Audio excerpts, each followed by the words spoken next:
Welcome to the Sanity Project podcast, the place for internet technology professionals whose work-life balance plan has imploded. We are here to provide solutions that will help the IT pro live a sane, healthy, and prosperous life.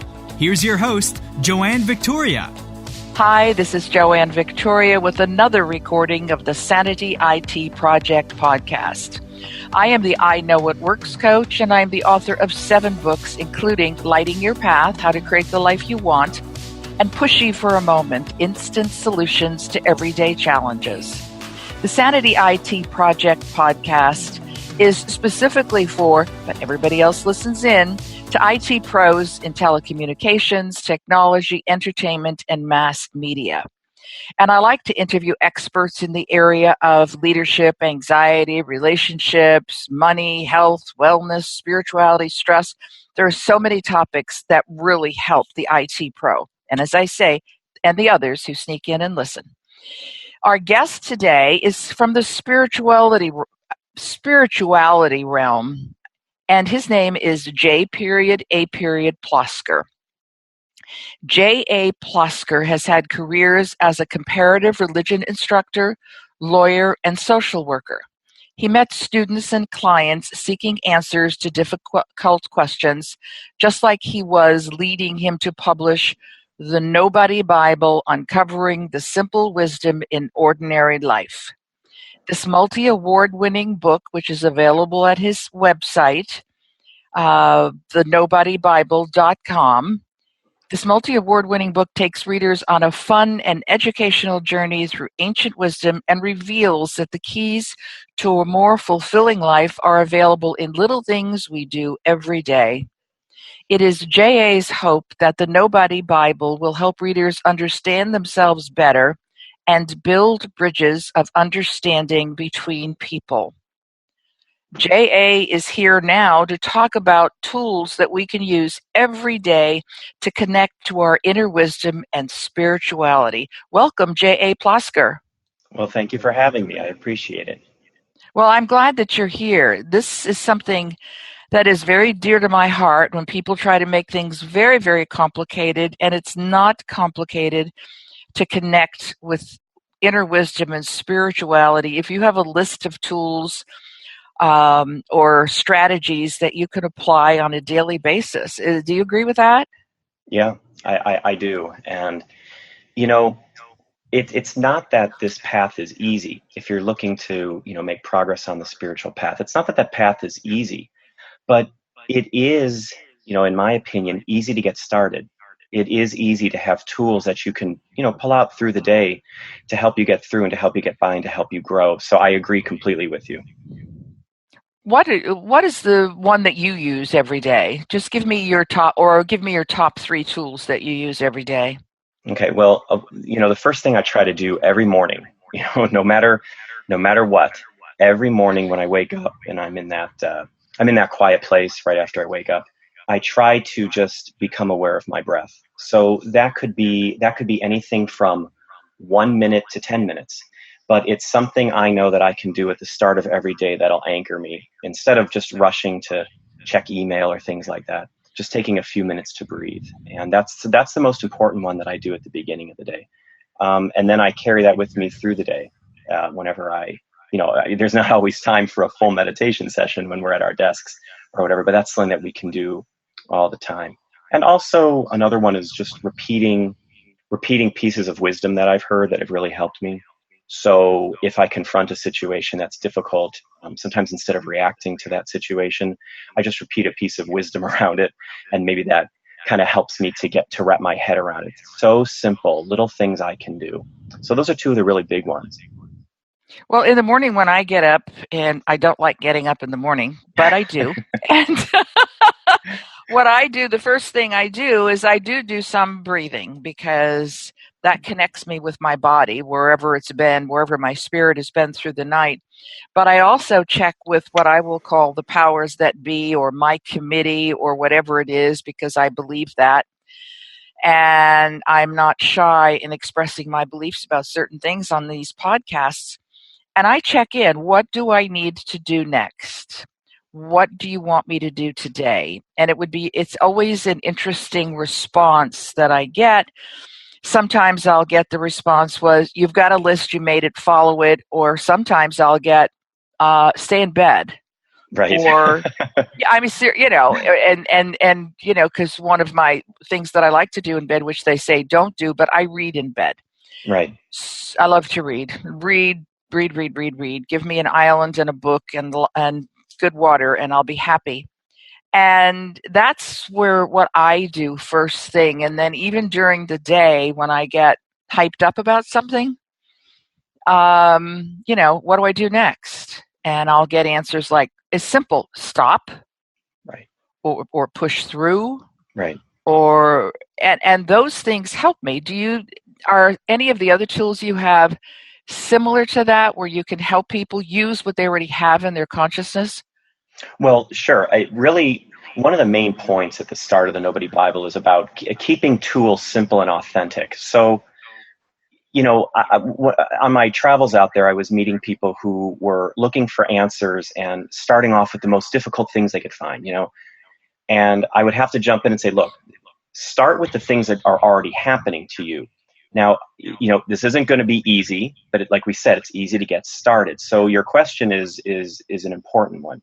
The things that happen to us, sometimes we have things that we know we're going to encounter every day. So for some people, it's maybe they have a difficult coworker, or maybe they have, projects that are high stress.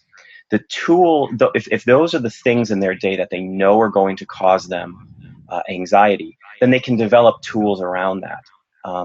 Putting things in perspective, like we said, instead of reacting to something, stopping, thinking it through, and creating a plan. That's something that we don't often think about. A lot of times when a stressful thing comes our way, we react to it. But training yourself to maybe curl your tongue instead of biting back at somebody who makes a comment at you. Stopping to create a plan before diving into a difficult project. These are ways of teaching ourselves patience. These are ways of teaching ourselves restraint. And not only teaching ourselves, but creating a habit around that. And I know sometimes in the spiritual community, the word habit isn't received very well. But what I'm talking about here is creating ways during the day that if somebody's coming at you, if mean words are coming at you, you're training yourself to practice restraint. You're training yourself to practice patience so that you can use the things that happen to you during the day as a method of growing personally and growing spiritually. That's really a big point. These aren't things in dusty books. You don't have to go find a barefoot guru and study at their feet for 20 years. The things that are happening to you in your life right now are the things you need to help you grow. And those are the things that you can create tools around. So the stress and anxiety that shows up, for example, the one you gave about being at work and dealing with a coworker or a manager or something, this presents itself as a learning tool. Yes. And then if we create a plan, which I'm always behind creating a plan, right? Back up, belt and suspenders. I try to come from that point of view. And because there's always going to be fallout.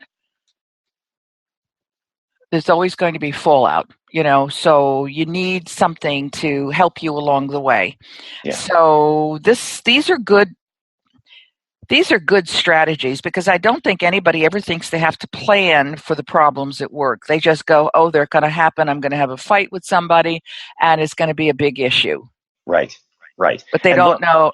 Yeah, go ahead. Look, Joy, it may be. See, that's the other piece is these kinds of tools they're not miracle solvers. They don't come in and solve the problem for you. What they help you to do is they help you to maybe either reframe the problem or use it in a way that benefits you so that you're not a victim to the stress. You're not a victim to the anxiety. It may come, it may happen, it may occur in your day, but what it becomes is a tool. So essentially you can kind of flip the script and look at what we might call the negativity that comes at you during the day as an opportunity. it creates an opportunity. This stuff that I'm talking about in the Nobody Bible doesn't clear the blocks, but it helps you approach them in a different way. Use the things that happen to you during the day as a method of personal growth, whether that's spiritual or not. And when you're talking about creating a plan, you're talking about partially managing your emotions, managing your reaction to what you think might be occurring. Obviously, some things change, so it's possible that the person that you've always had conflict with won't be in conflict with you that day. It's very true. You need to have something to fall back on. You need to know what there is. That's why I say separating the emotion for people who become afraid. They don't know. There are a lot of physical responses to fear, but if you can set aside the word fear from the emotion that you're feeling and then use the whole brain to look at the bigger picture, you can create a plan behind that. Is that similar to what you're talking about? Sure. That brings up a really interesting point. It brings up a point about, we think of ourselves, maybe we think of ourselves as either left-brained or right-brained. And, it really is possible to be both. And what you just said is very important, because even if we're the kind of people that like to be spontaneous and see how the day unfolds, it really does help to bring in a logical approach like this. So you could say, I know this person's always mad at me, and today the same thing happened, and they're probably going to be mad at me again. Well, you can kick in a more rational thought and think to yourself, look, right now as I'm sitting on the subway or driving in my car, nothing is happening. And right now at work, nothing has happened. So one of your tools could be thought stopping. You could try to stop those kinds of negative, disastrous, anticipatory thoughts before anything ever happens. Now, I'm not saying that the thing you're dreading isn't going to happen, but why should it bother you while you're brushing your teeth, having your breakfast, getting in your car, walking in your building, sitting at your desk? When the event happens, that's the time that you can address it. But planning for it calmly and training yourself to stop the negativity around the event before it even happens, that's very important. And I believe, like you said, that is all part of managing your emotions. That's a really good way of saying it. Well, people don't like to stop worrying. They are addicted to their worry. Yes. And, this is going to happen, or I'm so worried about this, which is a waste of time. I mean, which is just what you're just talking about, thinking about it on the subway, in the car, whatever, as opposed to just living in that space right now where nothing untoward is occurring. Right. So they're suffering more than they need to. And it's so hard. Remember we talked before about habit. Worry's a habit. It really is. I mean, emotions are habits in a lot of ways. I once heard a teaching, a teacher in my life was giving a talk, and he said, we form the minute we hear about a person, the minute we hear the name of a person who's wronged us, or we drive by a place where something bad happens, it sets off anything from either a mild reaction to a firestorm within us. And when you use those things to grow, you train yourself. Every time you hear that name or see that person or pass that place, you stop the negative thoughts around it as best you can. You try to create a new script in your head around it as best you can. So instead of being a victim to those people and those places, you actually start using those people and places as ways to train yourself to get beyond the block. Yes, I've had some significant issues with some people recently, certainly not on my podcast, but it's important for me because of my teachings. What I've learned is to have compassion for these people. That's the only way I can see my way out of getting stuck in the drama. Yes. Is to have first, of course, compassion for myself, so I don't come from an empty well, but definitely having compassion for the person I'm having a problem with, or an issue, or a challenge. Yes. It's interesting that you talk about the the habits, one of the things that I did early in my career before I went into the business aspect prior to this, I've worked on many things, is how to end all negative habits. Hmm. I used to hold weekend retreats on that. Wow. And people never knew what a negative habit was. And certainly, well, otherwise I wouldn't have gotten them in the room, right? Right. What's a negative habit? Is smoking a negative habit? I said, no, smoking is just a result of other things, dears. But it's people need to know what works and doesn't work in their lives. Right. And Right. worrying doesn't work. Well, it's a coping skill, because I think people are afraid that if they don't enunciate the problem, or if they don't give attention to the problem, it won't resolve. And that's the paradox of worry, of course, is that we make the situation worse sometimes by anticipating it. I was once talking to someone who's known me for over 20 years, and I said, I wish I could go back to my earlier self. I tried to come up with a list of things that I really, really, really, really worried about that actually happened the way I worried about it. And I was very hard pressed to come up with situations where the way I worried about something was the way it unfolded.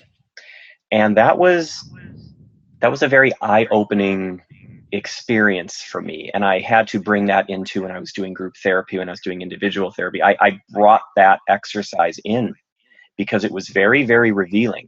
Now, that doesn't mean I don't worry, but what it does is it gives me something in my tool belt. I've done an exercise where I've gone back through my life and tried to see where worry actually played out the way I thought it would, and I was really hard to find examples. Now that I've done that, going forward, I have proof that worry really didn't do much for me as I went along. And I can create a new habit around that, where every time I feel worry coming up, I remind myself about that little study I did. I confront myself with that proof that I have. And it's strong proof because it came from me. And Right. what am I going to do? Fight with me? So, Oh, yeah. I can do that a lot in other areas, but in that I really can't. I lived this life. I saw it. I witnessed it. And I have very strong proof now about the role of worry in my life and how it's really failed me over and over. So to rely on it as a tool in my day is really insanity. So that was an interesting little lesson that I taught myself. Well, I think I know some people try to control things a lot. And part of the worrying can also be, or sometimes at least it has been in my past, where, if I do this, this could happen. If I do that, that could happen. But I have no control over the this or the that. Right. Because I have no control over anything except maybe what I say. And even that is limited to the words that I'm aware of. I have no control over other people. I have no control over the world. I have no control over politics. I have no control over religion. I only have control over me. Right. In whatever abstract way that presents itself. People listening might be going, oh God, what is she talking about now? But it's, you don't have any control. You might have a little bit of power here and there, but unless the control is to be given away and turned into trust. If the worry is turned into trust, it would be a lot more effective. That's true. And that's the point about keeping the tool simple and authentic. So let's say you wake up in the morning. Let's say somebody listening right now says, oh, this is something, I really want to work on. Okay. Mm-hmm. You don't have to read. You can read about it, of course, and you can hear lectures on it. It's great. There's lots of great stuff out there. There's lots of great seminars, of course. But if you're looking to get a start right now, okay, if you're on your lunch break and you have to go back to work, I'm just going to say this to you. When you get back to your desk, start this now. If something shows up and you find yourself worrying about it, don't let that train leave the station and go down the tracks out of control. Stop, back up, take yourself through an exercise of how the worry is serving you. You can do that right now. Using something that's stressing you out right now can actually help you.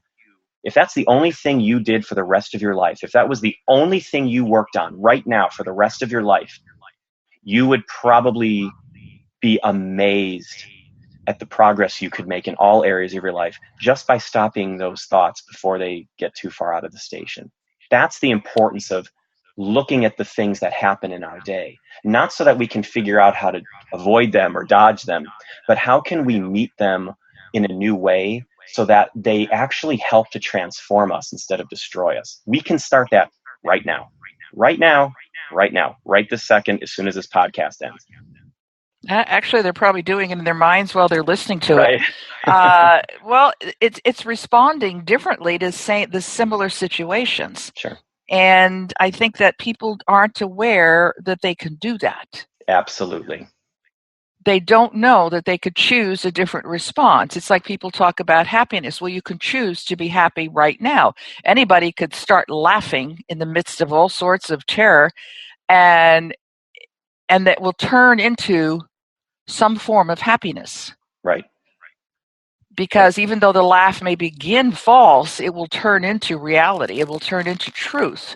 Yes. So the same way that you are advising people to choose to plan differently for a possibility of stress or anxiety or fear or anger, that's again choosing.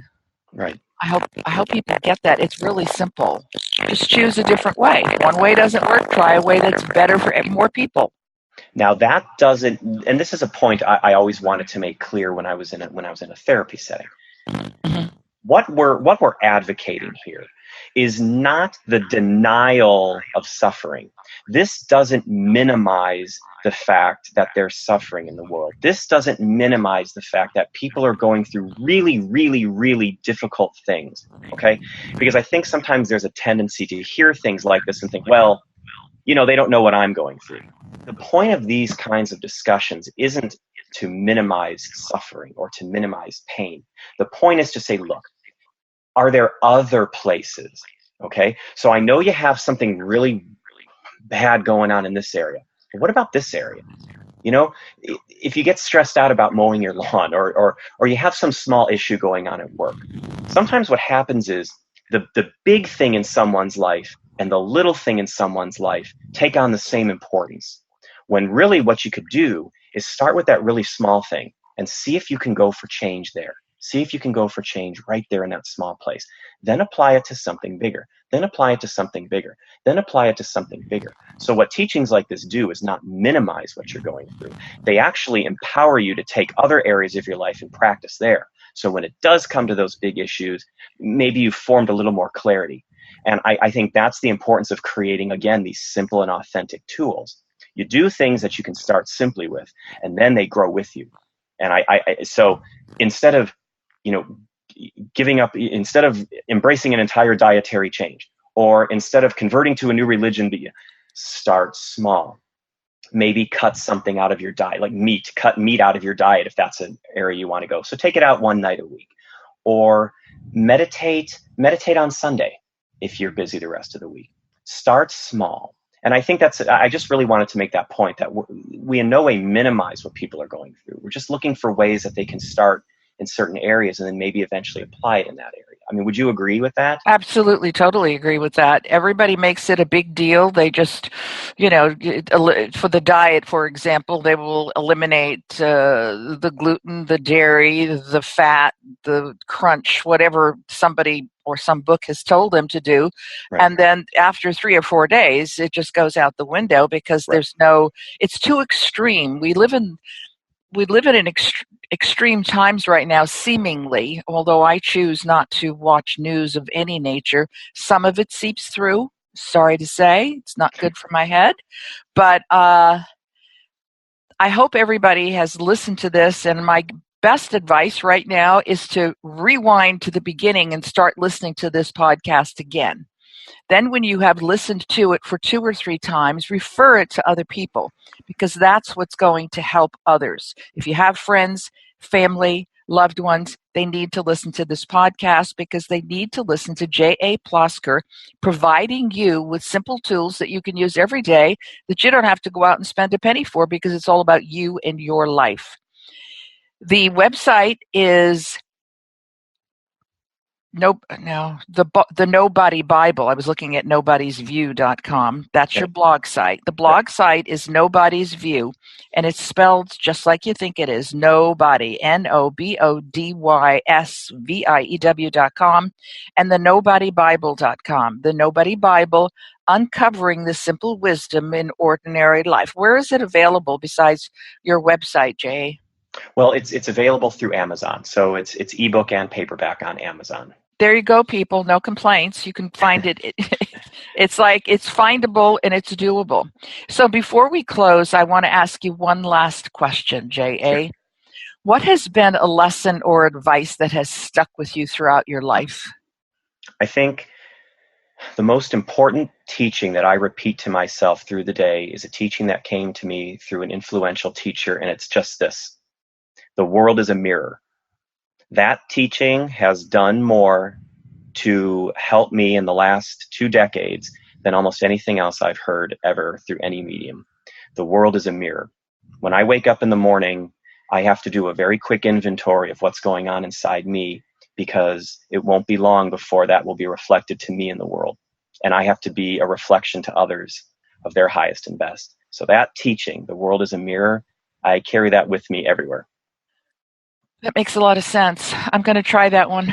I like it because it's simple, and I like it because it's the truth. And it feels authentic to a lot of people. And it is authentic, certainly to me. So before we end this, as I say, people, recommend this podcast to your friends, family, and loved ones, strangers even. It doesn't really matter.